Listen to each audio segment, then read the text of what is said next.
as women in general, we seek each other's company, and it doesn't matter.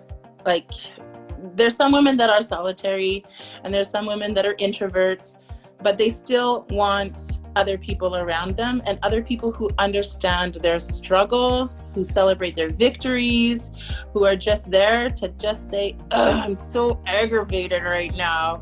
And, you know, that other WOW tribe woman is like, here, let's go have a drink. Let's go eat some chocolate. Let's go for a cup of wine. You know? Let's go eat a steak. You know, guys do it all the time. And we just feel that, I think as women, we don't give ourselves that community time as much as we should.